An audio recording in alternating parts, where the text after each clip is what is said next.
Oh, okay, ladies and gentlemen, how's it going? Back again with some more YouTube news content for you people here. So let's talk about the case of Justin Mohn. That's right, because basically what happened here is that he's been arrested for, unaliving his own father. But get this, apparently he also showed his own, him doing the crime on YouTube, basically. That's all I'm going to say here, because this is absolutely just disgusting, and I really don't know what to say about this case, except that this guy obviously, he obviously isn't right in the head, this Justin Mohn guy. He obviously, when I read this story, it just, my initial reaction to this was, this guy obviously has got serious issues up here, okay? It's like, I'm sorry to say this, but what he did was absolutely disgusting, inhumane, and for you to do something like this to your own father, just no sympathy for this guy at all, none at all. So I'm gonna read to you people this article here. So a Pennsylvania man has been arrested after allegedly killing his father before displaying his decapitated head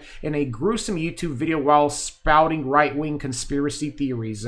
Justin Mohn, 32, is accused of killing his father, Michael Mohn. Police told NBC News he was taken into custody 100 miles away from the crime scene on suspicion of first-degree murder, abuse of a corpse, and possessing an instrument of crime with intent, according to court documents released early Wednesday. He was arraigned at 4 a.m. and he was denied bail. And basically, he uploaded a video where, it doesn't take a genius to figure out here that this is obviously another guy who's obviously a person who, I guess, I don't know, either something really traumatic happened to them in their life or something, I don't know, but you could obviously tell that this is a person who obviously is filled with hate, who has become brainwashed, and, is just, these people here just, without a doubt needs to be locked away in a prison for the rest of their lives. People like Justin Mohn, no sympathy for him. He, in my opinion, all I have to say is lock him up and throw away the key, because obviously this is just no excuses for doing something like this, And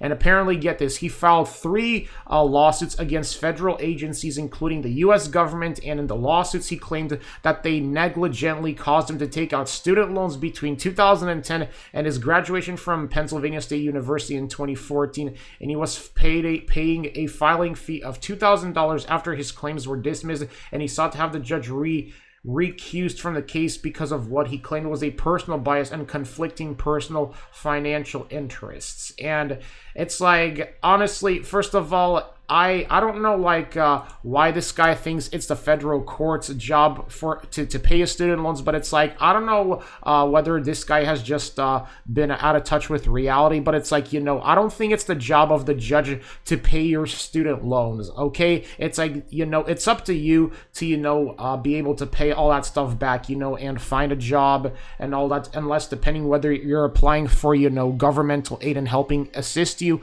and pay back the student loans, kind of like, how Joe Biden is doing, with basically helping students, pay off their loans, or basically the student loan debt forgiveness and all that stuff. It's like, did he not apply for the student loan debt forgiveness or anything like that? So yeah, this is just absolutely pathetic. And allegedly, he also sued his former employer, Progressive Insurance, alleging wrongful termination and a sex discrimination against men. He was hired as a customer service representative in October 2016, and it was fired after he kicked open the facility's doors, and he failed to establish a case according to the district court ruling.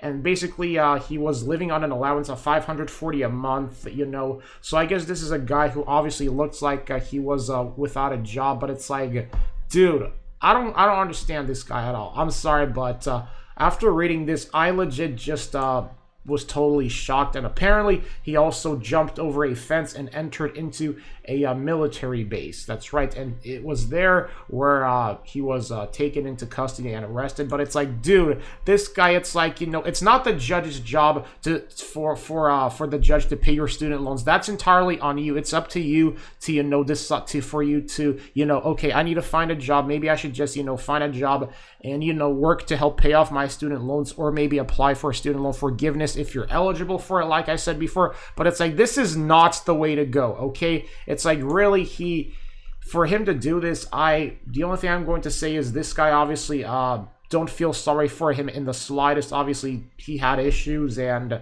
obviously, and it also says here apparently that he was there's also a paragraph here in the article where basically it shows off here that you could tell this guy was obviously a very hateful individual, an individual whose life was just filled with hate and all that stuff. And honestly, dude, all I have to say is, why didn't this guy just, like, just suck it up and go find a job and, yeah, and, like, dude, what the heck?